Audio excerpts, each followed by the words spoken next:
أعوذ بالله من الشيطان الرجيم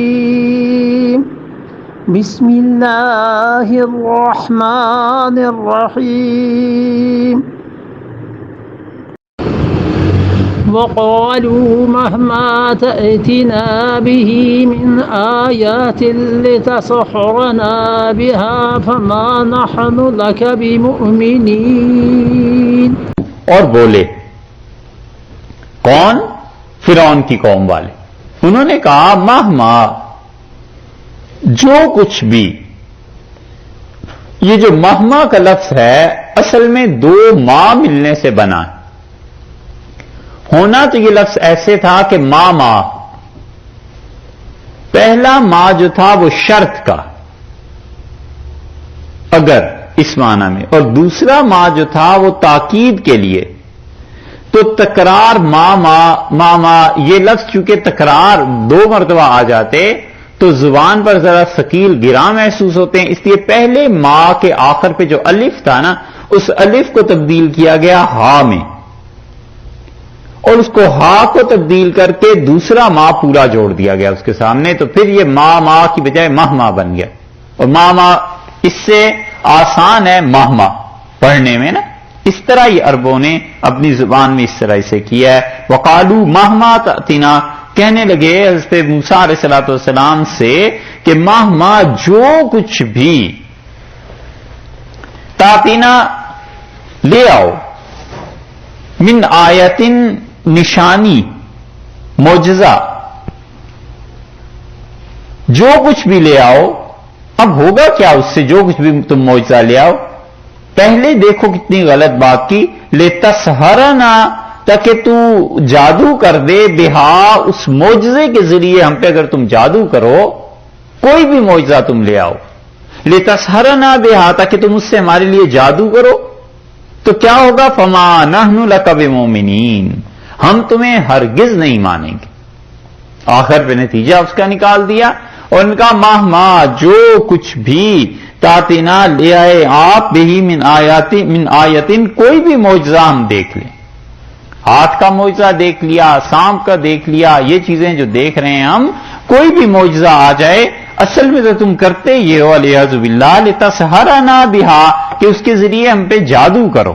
تو کوئی بھی معجزہ لے آؤ جس پہ تم جادو کرو، ہم ہرگز اس کو نہیں مانیں گے. یہ مینٹلٹی بن جاتی ہے جب آدمی کی نظر بہت گر جاتی ہے اور اپنے مخالفین کے لیے وہ اتنا تنگ نظر ہو جاتا ہے کہ کوئی سچی بات بھی وہاں سے آ رہی ہو تو اسے قبول نہیں کرتا. خدا کی پناہ مانگنی چاہیے کہ انسان حق کو دیکھے اور اس سے باطل کے نتائج اخذ کرے. اسی لیے یہ جو بڑے بڑے بزرگ تھے نا، ان کی دعاؤں میں آتا ہے کہ وہ کہتے تھے کہ اللہم ارنا الاشیاء کما ہی، اللہ چیزوں کو اس کی اصل صورت میں ہمیں دکھا. یہ دعا مانگتے تھے کہ اللہم ارنا الاشیاء کما ہی. بعض صوفیات اس پہ مراقبات کرا دیتے اپنے مریدوں کو اور کہتے تھے اس مراقبے کو کیا کرو کہ اللہ اپنی اصل صورت میں اشیاء کو دکھائے. کہ ایک آدمی کتاب و سنت کا، قرآن کا، حدیث کا حوالہ دیتا ہے، کہتا ہے، اور حقیقت میں وہ شیطان. اور ایک حق بات، سچی بات کوئی کافر کہتا ہے، اور کہیں ایسے نہ ہو کہ میں اسے دنیاوی معاملات میں کسی چیز میں اسے نہ مانوں اس لیے کہ کافر ہے. ممکن ہے حق بات کہہ رہا ہو جو دنیا کے اعتبار سے، شریعت کے اعتبار سے تو کسی کافر نے کیا حق بات کہنی. اس لیے یہ بڑا مرحلہ آ جاتا ہے زندگی میں کہ آدمی ایک چیز کو محض اپنے ضد اور عناد کی بنیاد پر اسے نہ سمجھ پائے. سوال یہ اٹھتا ہے کہ کافر بھی یہی کہہ سکتا ہے کہ ہمارا دین حق ہے، تم محض اپنے دین پہ اڑے ہوئے اس لیے نہیں مانتے. پھر کیا چیز کسوٹی رہ جاتی ہے؟ ہم کہتے ہیں بت پرستی، وہ کہتا ہے یہ حق ہے، تمہیں دیکھنے میں دھوکا ہوا ہے. وہ کہتے ہیں کہ توحید جسے تم پہلاتے ہو یہ باطل ہے، تمہیں سمجھنے میں دھوکا ہوا ہے. آخر پہ پہنچ کے جو کسوٹی رہ جاتی ہے وہ خدا کی کتاب ہے. اسی لیے اللہ تعالی نے فرمایا کہ تعالوا الی کلمۃ سواء بیننا و بینکم، انہیں کہیے اس چیز کی طرف آؤ جو تمہارے اور ہمارے درمیان مشترک ہے، اور وہ یہ ہے اللہ کی توحید، اور یہ خدا کی کتاب بھی ظاہر ہے کہ وہی چیز ہے، یہ خدا کی کتاب، کیونکہ اس کتاب کو باطل ثابت کر دینے کا کوئی ذریعہ اب تک دنیا میں نہیں ہے۔ کیسے باطل ثابت کیا جا سکتا ہے؟ اگر کوئی کہے کہ یہ کتاب درمیان میں غائب ہو گئی تھی، یہ بھی نہیں کہہ سکتا، 1500 برس سے متواتر چلی آتی، کیسے کہے گا؟ کوئی کہے کہ اس کتاب میں تحریف ہو گئی ہے، تو جو حضرت حسن رضی اللہ عنہ نے لکھا تھا قرآن پاک اور جو آج ہے اس کو بھی دیکھ لیں، کوئی فرق نہیں ہے، اور پھر ہر زمانے میں ہزاروں کے حساب سے لوگ اسے زبانی طور پر چلاتے رہے ہیں، ایک نسل نے دوسری نسل کو سکھایا، پھر تیسری نسل کو، یہاں تک کہ جب پرنٹنگ کا دور آ گیا تو پھر تو یہ کتاب بے نیاز ہی ہو گئی اس بات سے کہ اس کتاب میں بھی کوئی گڑبڑ ہو سکتی ہے۔ اس لیے آخر پہ پہنچ کے یہ کتاب ہی رہ جاتی ہے اللہ کی کہ بھئی کس چیز پہ فیصلہ ہونا ہے، خدا کی کتاب پہ، اور کیا اعتراض ہو سکتا ہے؟ یہ کہ حضور اقدس صلی اللہ علیہ وسلم نے گھڑ لی تھی، سمجھایا جا سکتا ہے کہ سب مانتے ہیں کہ رسول اللہ صلی اللہ علیہ وسلم نے کہیں نہیں پڑھا، اور ایک دم سے یہ چیزیں آنا شروع ہو گئی ہیں، اور حضرت صلی اللہ علیہ وسلم کی شخصیت تاریخی شخصیت ہے، تاریخ کی فل لائٹ میں آئے تھے، وہ کوئی گمنام شخصیت نہیں۔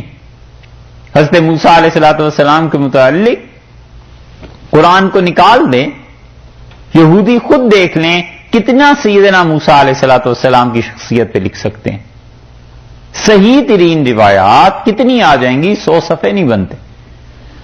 حضرت عیسیٰ علیہ السلام ان کا تو ذکر ہی کچھ نہیں، وہ تو ایک صفحہ بھی شاید 1.5 صفحہ بھی پورا نہ لکھا جا سکے، مناسب درجے کا، مناسب سائز کا، کچھ پتہ نہیں چلتا سیدنا مسیح علیہ السلام کے متعلق۔ حتیٰ کہ اسلام جب آیا ہے تو کئی شخصیات ایسی ہیں جن کو تاریخ نہیں محفوظ رکھ سکی۔ عبداللہ ابن سبا کی شخصیت ہے، بہت سی چیزیں ایسی ہیں جو ان کے چاہنے والوں نے شامل کر دی ہیں، حقیقت میں نہیں، اور اگر اہل سنت والجماعت نہ ہوتے تو سیدنا علی رضی اللہ عنہ امیر المومنین رضی اللہ عنہ کی شخصیت بھی ایسے ہی شکار ہو جاتی گمنامی کا، اور سیدنا علی رضی اللہ عنہ کے متعلق کون کہہ سکتا تھا کہ کون سے فیصلے فرمائے تھے نہیں فرمائے تھے؟ لیکن حضور اقدس صلی اللہ علیہ وسلم کا تو حال یہ نہیں تھا، وہ تو ایک ایک چیز ان کی لکھی گئی ہے۔ یہ جتنے بھی مزے کی بات دیکھیے کہ رسول اللہ صلی اللہ علیہ وسلم جتنے بھی مستشرقین اعتراض کرتے ہیں نا، یہ بھی صحابہ رضی اللہ عنہ ہی کی روایات لاتے ہیں، اور صحابہ رضی اللہ عنہ نے کوئی چیز نہیں چھوڑی رسول اللہ صلی اللہ علیہ وسلم کی جو انہوں نے بیان نہ کر دی ہو۔ اس سے بحث ہی نہیں انہیں ہوئی کہ آنے والے کیا اس پہ لکھیں گے، سوچیں گے، کیا کیا تحقیقات ہوں گی۔ انہوں نے کہا ہم نے یہ دیکھا تھا رسول اللہ صلی اللہ علیہ وسلم میں، انہوں نے نقل کروا دیا، اسی کی بنیاد پہ اب مستشرقین حضرت صلی اللہ علیہ وسلم پہ اعتراضات کرتے ہیں، کچھ بھی کرتے ہیں، تو سوچنا چاہیے ان ظالموں کو بھی جو اعتراض کرتے ہیں کہ ظالموں، اگر کوئی اس شخصیت کو کوئی فرضی بنانا ہوتا اور اس شخصیت اور اس ہستی کو کوئی ایسی چیز کرنی ہوتی کہ اس کے صرف مناقب اور وہی چیزیں نقل کی جائیں اور باقی کوئی چیز نہ نقل کی جائے جو حقیقت میں رسول اللہ صلی اللہ علیہ وسلم کوئی عیب تھا بھی نہیں۔ اگر مسلمان اسے فرضی شخصیت بناتے تو ایسا میٹیریل کیوں رہنے دیتے کتابوں میں جس کو آج بنیاد تم بنا کے رسول اللہ صلی اللہ علیہ وسلم پہ اعتراض کر رہے؟ تو اس لیے پھر رہ کیا جاتا ہے؟ حضرت صلی اللہ علیہ وسلم کی شخصیت یقیناً ہستی وہ ثابت ہے، تاریخ سے ثابت ہے، ہر طرح سے ثابت ہے، وہ اتنی بڑی چیز جو کبھی حجاز سے باہر نہیں گئے، بچپن میں بحرین تشریف لے گئے، شام کا سفر ہوا رسول اللہ صلی اللہ علیہ وسلم کا، یہ ساری تاریخ کے ورقوں کے ورقے رسول اللہ صلی اللہ علیہ وسلم بیان کر رہے ہیں۔ یہ سب چیزیں آخر کہاں سے آئیں؟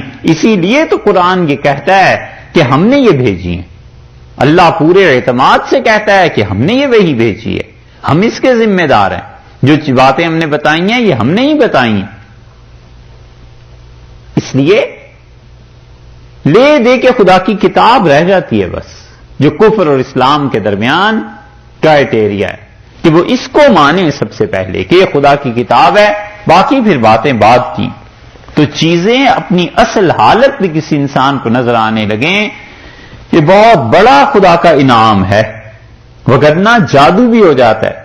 تو انہوں نے کہا کچھ بھی تم لے آؤ تاکہ تم ہماری آنکھوں پہ جادو کر دو. تو اب جادو تو حضرت موسیٰ علیہ الصلوۃ والسلام نہیں کر رہے تھے، وہ جادو کرنے والے ہوتے تو سب سے پہلے تو جادو کو وہ پہچانتے جو جادو والے تھے اور جنہیں پورے ملک سے اکٹھا کیا گیا تھا.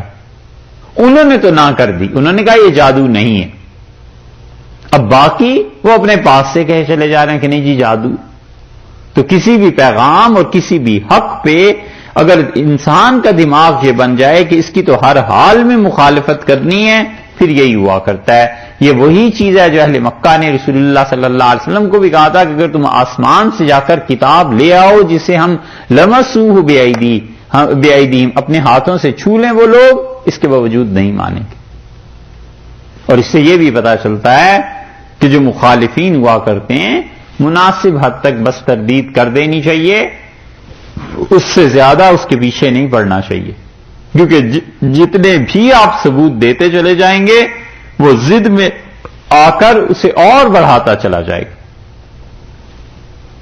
فَمَا نَحْنُ لَكَ بِمُؤْمِنِينَ انہوں نے کہا کچھ لے آؤ نشانی، ہم ہرگز تمہاری بات نہیں مانیں گے. حضرت موسیٰ علیہ الصلوۃ والسلام کے پیغام کا اور ان کی شفقتوں اور ان کی نرمیوں کا اور ان کی مہربانیوں کا اور ان کی عنایات کا یہ جواب انہوں نے دیا.